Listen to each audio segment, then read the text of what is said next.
할렐루야. 이 자리에 함께 하신 우리 모든 성도님들 삶에 다시 한번 하나님의 햇살과 같은 은총이 차고 넘칠 수 있기를 간절히 축원합니다. 계속해서 이제 2주에 걸쳐서 이제 연휴가 계속 이어지고 있습니다. 그래서 이제 많은 분들이 이제 단풍 구경하랴 또 꽃 구경하랴 이제 많이 이제 나가들 가시는데, 어제 보니까 이제 여기 사거리에도 항상 토요일만 되면 이제 차들이 많이 이제 모이는데, 어제는 더 광경을 이룬 것 같다 생각이 듭니다. 한 차선뿐만 아니라 중앙 차선을 넘어서 가지고 완전 일방 통행으로 두 차선이 아시아나 길과 이제 저쪽으로서 내려오는데 이제 많이들 가시더라고요. 보니까 어떤 분들은 캠핑카를 끌고 가는 차도 있고, 어떤 차는 요트까지 끌고 가는 차들이 있는데, 참 많이들 이렇게 나가시는 것을 이제 보고 있었습니다. 근데 이제 모든 것이 이제 좀 어떻게 기쁨을 얻고자, 힐링을 받고자 이렇게 떠나는 것이죠. 잠깐 삶을 좀 내려놓고 이제 여러 아름다운 상과 또 모습을 통해서 기쁨을 얻고자 떠나는 모습이다라고 생각이 됩니다.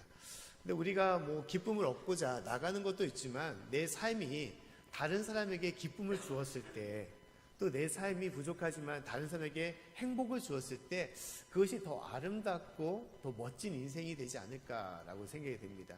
살면서 여러 많은 것을 통해서 기쁨을 얻지만, 내가 다른 사람에게 기쁨이 될 때 더 그것이 더 멋있고 행복한 인생이지 않을까라는 생각을 하게 됩니다.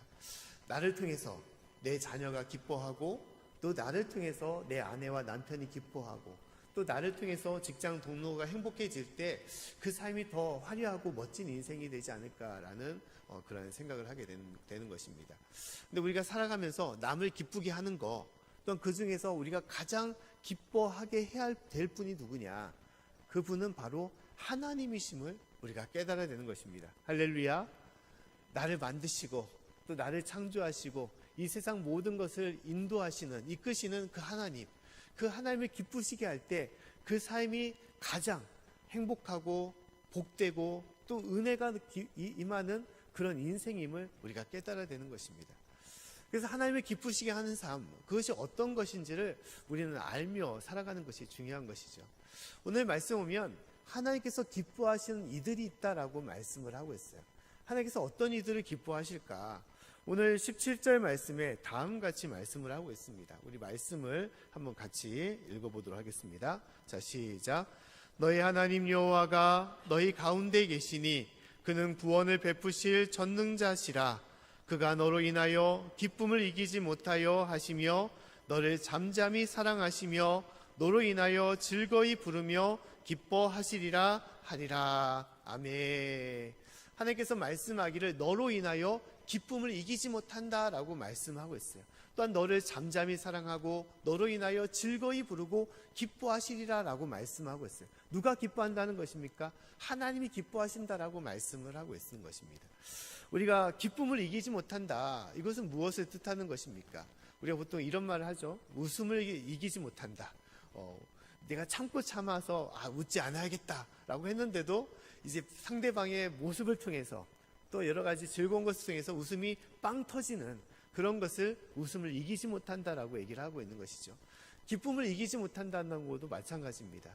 내가 어떠한 모습과 또한 삶을 통해서 내가 아무리 참으려고 해도 기쁨이 솟아나듯이, 큰 기쁨이 나듯이 그러한 삶이 기쁨을 이기지 못하는 삶임을 얘기하는 것이죠. 근데 하나님께서 그렇게 기뻐하신다는 거예요. 그렇게. 근데 대체 이들이 누구일까? 이들은 대단한 사람이 아님을 말씀을 하고 있습니다. 어떻게 보면 왕 같은 사람이나 제사장 같은 사람, 선지자 같은 사람이 하나님께 큰 기쁨을 주지 않을까? 대단한 믿음의 아버지 아브라함 같은 사람이 하나님께서 큰 기쁨을 주지 않을까라고 우리가 생각을 할 수가 있는 것이죠. 근데 말씀을 보게 되면 그 사람을 얘기하지 않습니다. 말씀 보면 어떤 사람들이냐? 하나님을 기쁘시게 하는 사람들은 남은 자들이다라고 말씀을 하고 있어요. 남은 자들. 구체적으로 그럼 남은 자들은 무엇을 말하냐? 그것은 말씀의 배경을 우리가 알 필요가 있습니다. 스바냐 선지자가 이 오늘 1장부터 3장의 말씀을 했던 당시는 어떤 때냐? 남유다가 멸망 전에 있었던 그때를 말하는 것입니다. 서기 BC의 한 620년경 달리 말하면 남유다 요시야 왕이 활동했던 그 시대에 이 스바냐 선지자가 이제 하나님의 말씀을 전하였던 것입니다. 근데 이때는 무엇이냐?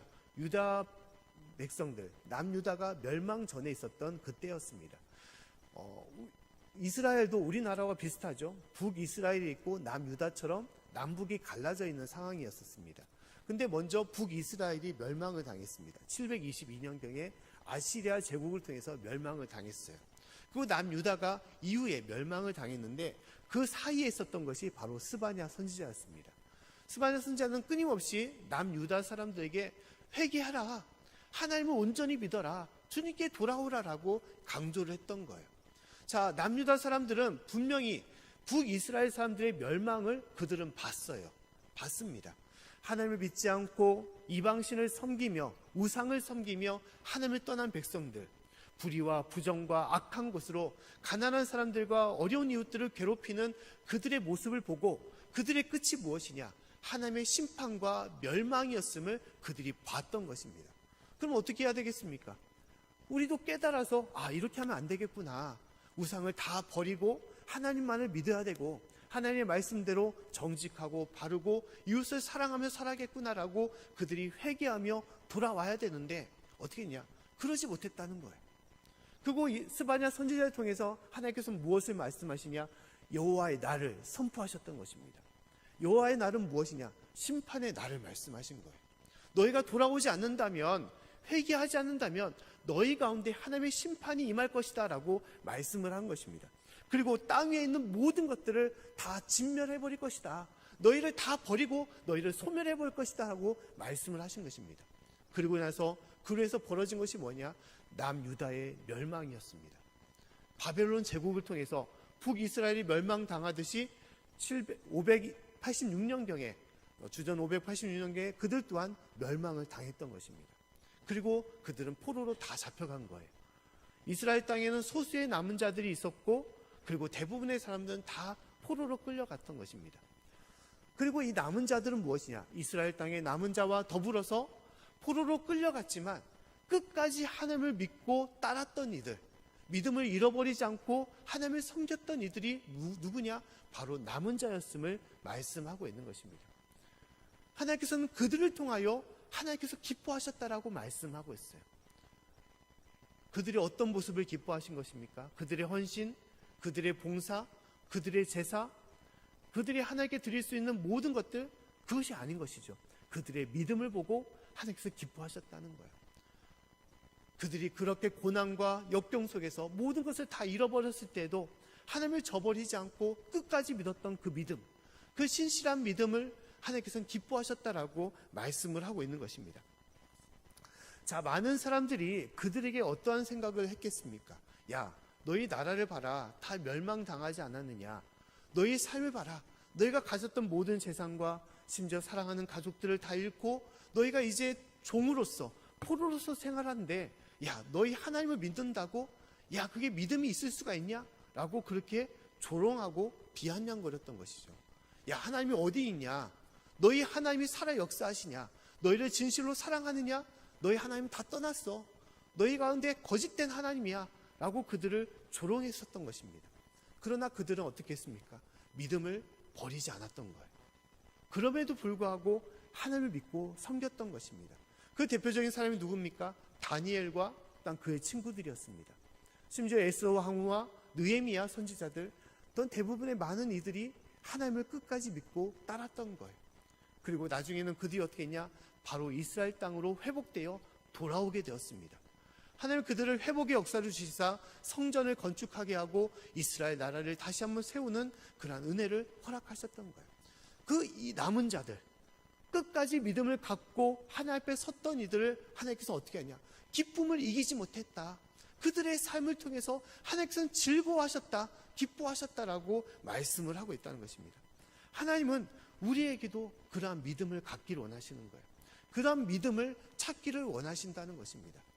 삶에 있어서 여러 많은 어려움과 역경이 있을지라도 우리의 삶이 흔들리고 우리가 믿음이 흔들리는 그런 삶 속에서도 믿음을 잃지 않고 끝까지 믿는 이들, 하나님의 자녀와 하나님의 딸과 아들을 주님께서는 기억하시고 그 삶을 통하여 하나님께서는 기뻐하신다라고 말씀을 하고 있는 것입니다. 우리가 살아가면서 믿음이 흔들릴 때가 있습니다. 믿음이 흔들리죠. 왜냐하면 삶이 여의치 않을 때가 믿음이 흔들리게 되는 것이죠. 갑자기 큰 사고로 인해서 내가 어려운 일을 당하고, 또한 큰 질병이 생길 때, 또 우리가 삶에 있어서 고치지 못하는 질병으로 아파할 때, 또 우리 삶에 있어서 여러 문제로 큰 재산을 잃을 때 먼저 힘들고 어려워질 수밖에 없습니다. 그 가정이 큰 풍파 중에서 흔들릴 수밖에 없는 것이죠. 그게 되면 몸과 마음도 흔들리게 되고 심지어 우리의 믿음도 흔들릴 수밖에 없습니다. 하나님, 어찌하여 나를 버리셨습니까? 나를 이렇게 내버려 두시겠습니까? 나를 이 고난과 역경 속에서 이렇게 나를 내버려 두시겠습니까? 라고 눈물과 또한 고통으로 우리가 살아갈 수밖에 없는 것이죠. 그때 우리의 믿음이 흔들릴 수가 있는 것입니다. 그러나 우리 삶에 있어서 어려움과 고난이 있을 때, 또 내 삶이 흔들릴 때, 그로 인해서 하나님이 계시지 않는 것이냐? 그것은 아닌 것이죠. 믿는 사람이든 믿지 않는 사람이든 인생에 있어서는 고난이 있을 수도 있고 역경과 문제가 생길 수도 있는 것입니다.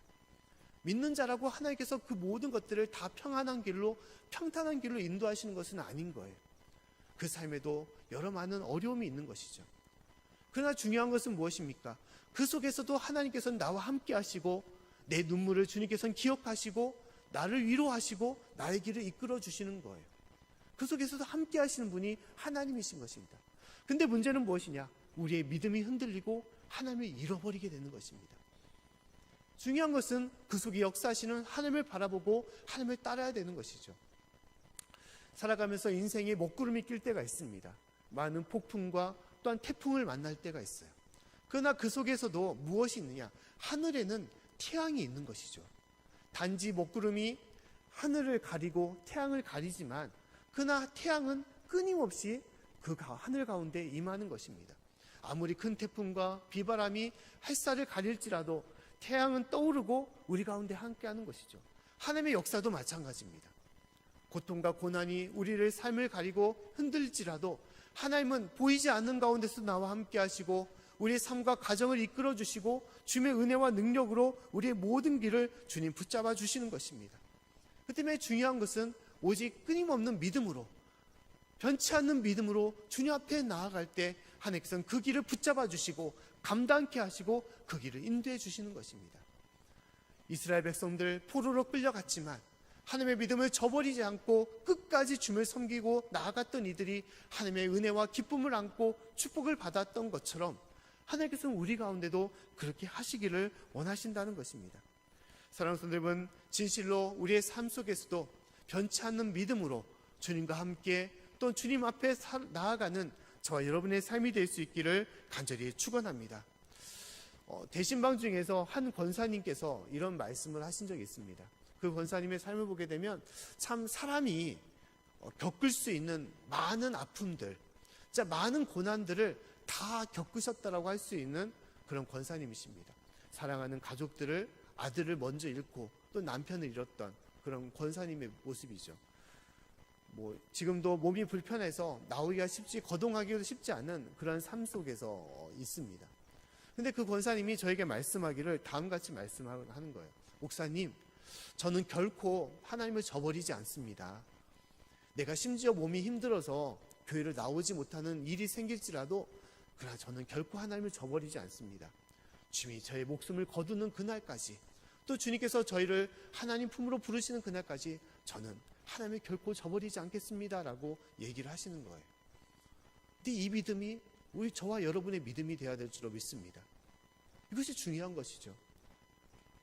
우리의 삶이 어떨지라도 그 부모가 그 자녀를 사랑하듯이 하나님은 끊임없이 우리를 사랑하시고 우리 인도해 주시는 분이세요. 이전 교회, 제가 섬겼던 교회에 한 집사님이 계십니다. 진짜 여러 가지 많은 일로 하나님을 섬겼던 그런 집사님이세요. 이 집사님이 투병 중에 있어요. 암 투병 중에 있습니다.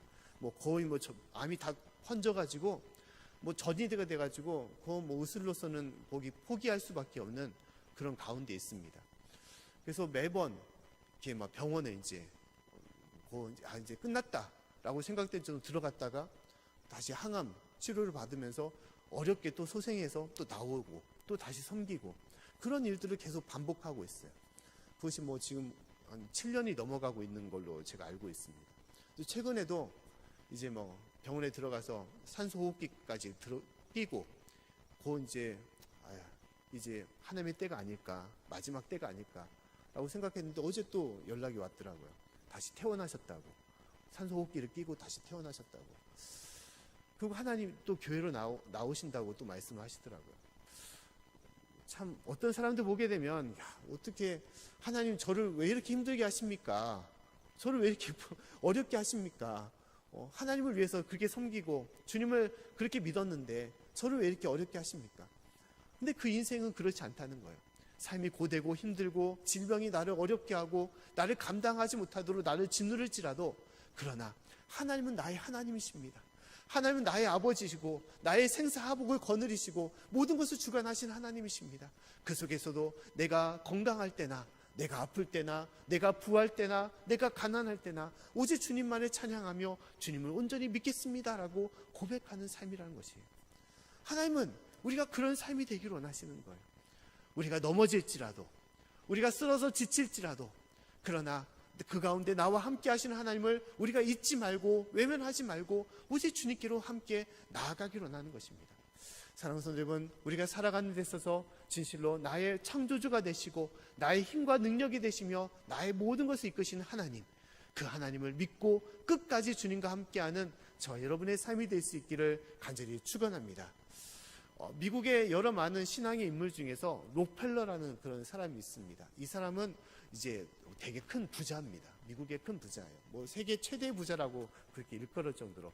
근데 이분이 석유왕이라고 석유로 인해서 많은 이제 부유함을 얻었습니다. 근데 이분의 좀 특별한 것은 또한 변치 않는 믿음, 신실한 믿음을 가졌던 사람으로 이제 유명합니다. 근데 이분이 그러한 믿음을 가졌던 이유는 그의 어머니, 이제 믿음의 어머니가 그의 자녀 록펠러에게 10가지의 신앙의 원칙, 그 기준을 남기셨다는 거예요. 이제 그 중에 내용 중에 다음 같은 내용이 있습니다.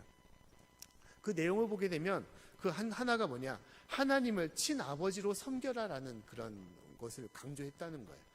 사는 날 동안 너의 모든 도움은 천지를 지으신 하나님께로 온다는 것을 너희는 꼭 명심해라. 그 은혜로서 하나님이 너의 아버지라 믿고 섬겨라라고 얘기를 했다는 거예요. 또 다른 내용은 뭐냐, 오른쪽 주머니에는 항상 11조를 준비하라라고 얘기했다는 거예요. 11조는 하나님의 것이므로 먼저 구별하여 뗀 후에 그 나머지로 네가 하고 싶은 것을 써라. 네가 하나님 것을 구별하면 하나님은 너를 구별하여 축복해 줄 것이다 라고 얘기했다는 거예요. 그래서 하나님께 드리는 예물을 기쁨으로 자원하여 먼저 떼어서 하나님 앞에 나왔다는 것입니다. 그래서 그 하나님의 은혜와 축복이 그 가운데 있음을 얘기하는 것입니다. 또한 강조하는 것은 예배를 드릴 때에는 항상 앞자리에 앉아라라고 얘기를 했다는 것입니다. 왜냐하면 예배의 성공이 인생의 성공임을 내가 잊지 말라라고 얘기했다는 거예요. 예배를 드리는데 그냥 겉으로만 그냥 허식적으로만 드리지 말고 먼저 주님을 사모하는 마음으로 앞자리에 드릴 때 하나님께서는 너를 축복하시고 인도하신다라는 것을 강조했다는 것입니다. 또 다른 내용으로는 아침에 가장 먼저 하나님의 말씀을 읽고 기도드려라. 그리고 잠들기 전에는 반드시 하루를 반성하고 기도하라라고 얘기했다는 것입니다. 왜냐하면 하나님의 말씀 없이 세상을 살아간다는 것은 등불 없이 어두운 밤길을 나서는 것과 똑같기 때문에 하루의 시작을 말씀과 기도로 시작하고, 또한 네가 죄를 짓고서야 어찌 형통할 수 있겠느냐, 가능한 빨리 회개하여 죄로 인한 어려움과 고통을 피하고 하나님의 도우심을 구하라는 말씀으로 잠자기 전에 끊임없이 회개하며 기도하고 반성하라고 얘기했다는 것입니다. 이 신앙의 원칙이 있었기 때문에 그는 믿음이 흔들리지 않았고 죽는 날까지 하나님 안에서 그는 살아갔고, 그래서 하나님의 은혜와 축복이 그 가운데 있었음을 얘기하는 것입니다. 사랑하는 성도 여러분, 우리에게도 그러한 신앙의 원칙이 있어야 되는 것입니다. 삶에 어떠한 어려움과 역경이 있을지라도 내가 꼭 지켜야 될 원칙, 내가 행해야 될 원칙, 그것을 우리는 살아가야 되는 것이죠. 주의를 섬겨야 되는 것이고, 내가 기쁨으로 하나님께 내 마음과 예물을 드려야 되는 것이고, 내가 진실로 주님 앞에서 말씀과 기도를 사모해 나갈 때 그 흔들림이 없는 믿음을 통하여 하나님께서 우리 가정과 일터와 우리의 모든 삶을 지키시고 우리 가운데 인도하신다는 것입니다. 내 신실한 믿음을 통하여 하나님께서 기뻐하셨듯이 그 기쁨을 통하여 우리의 모든 삶에 주님의 은혜와 축복이 임할 수 있는 저와 여러분의 삶이 될 수 있기를 간절히 축원합니다. 또한 두 번째로 하나님께서 기뻐하시는 삶은 무엇이냐? 어떠한 삶에서도 변치 않는 믿음을 가진 사람뿐만 아니라 더불어 하나님 안에서 기뻐할 수 있는 자, 기뻐하는 자를 하나님께서는 기뻐하신다라고 말씀을 하고 있다는 것입니다. 오늘 14절 말씀에 다음같이 말씀을 하고 있어요. 우리 14절 말씀을 같이 한번 읽어보겠습니다. 자, 시작. 시온에 따라 노래할지어다. 이스라엘아 기쁘게 부를지어다. 예루살렘 따라 전심으로 기뻐하며 즐거워할지어다. 아멘. 자, 하나님께서는 남유다 이스라엘 백성들에게 시온에 따라, 이스라엘아, 예루살렘 따라라고 반복해서 얘기하고 있죠. 그리고 또 덧붙여 얘기하는 것은 무엇입니까? 노래해라, 기쁘게 불러라, 전심으로 기뻐하며 즐거워하라라고 말씀하고 있어요. 누구에게? 포로된 자들에게 얘기했다는 것입니다. 그들이 노래할 마음이 있겠습니까? 기뻐할 모습입니까? 기뻐할 처지입니까? 전혀 아니죠. 가장 큰 고통, 진실로 인생의 큰 아픔을 통해서 상심하고 힘들어하고 절망할 때 하나님은 그들에게 말하기를 기뻐해라. 내가 진실로 마음을 다하여 하나님을 찬양하라. 즐거이 주님께 나오라고 말씀하고 있어요. 어떻게 보면 하나님께서는 억지를 부리는 거죠. 억지를 부리는 것입니다. 슬퍼하는 이들에게, 힘들어하는 이들에게 기뻐하라고 얘기하니까 이건 말이 안 되는 것이죠. 그러나 이스라엘 백성들은 놀랍게도 그 가운데서도 하나님을 찬양하고 기뻐했다는 거예요. 진실로 하나님을 잊지 않았을 뿐만 아니라 하나님을 믿었고 하나님을 향해서 기뻐하며 찬양을 올렸던 것입니다. 그 삶은 기뻐할 것이 하나도 없고 그들이 감사할 것도 하나도 없지만 그러나 그들은 하나님께 감사와 찬양으로 나아갔던 것입니다. 왜냐하면 그들이 하나님의 은혜를 잊어버리지 않았기 때문인 것입니다. 삶은 힘들지라도 그러나 지금까지 인도하신 하나님, 지금까지 자신의 모든 것을 허락하시고 우리에게 생명을 주시고 살아갈 수 있는 호흡을 주시고 믿음을 주시고 주님 앞에 거하게 하신 그 하나님의 은혜를 잊어버리지 않았기 때문에 그들은 슬픔 중에서도 하나님을 찬양했던 것이고 고통 속에서도 하나님께 기뻐 감사로 주님께 나아갈 수 있었던 것입니다. 이것이 하나님의 자녀의 모습이고 하나님께서 기뻐하시는 삶의 모습임을 하나님께서 말씀하는 것입니다. 사랑하는 성도 여러분, 우리의 삶도 그럴 때가 있습니다. 어려울 때가 있죠. 힘들 때가 있습니다. 그때 무슨 찬양이 나오겠습니까?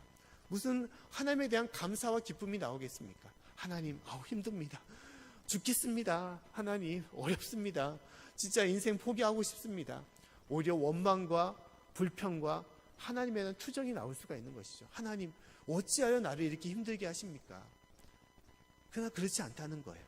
그 속에서 하나님을 찬양하는 인생, 그 속에서 하나님의 은혜를 잊어버리지 않는 인생, 지금은 내 몸이 힘들고 질병으로 고통당하고 내 삶의 문제가 해결되지 않고 여러 삶의 관계 때문에 내가 잠 못 이루는 밤이 많을지라도 그러나 하나님께서 나에게 생명을 주시고 나의 삶을 지금까지 인도하시고 또 하나님께서 다시 한번 이 문제를 이기게 하실 거라는 그 소망으로 나아갈 때 진실로 그 삶에 하나님의 은혜가 임하고 그 은혜로 하나님을 찬양하며 주님께 영광 돌리는 삶으로 우리가 나아갈 수가 있는 것입니다. 우리가 그 가운데 나아가는 것이죠.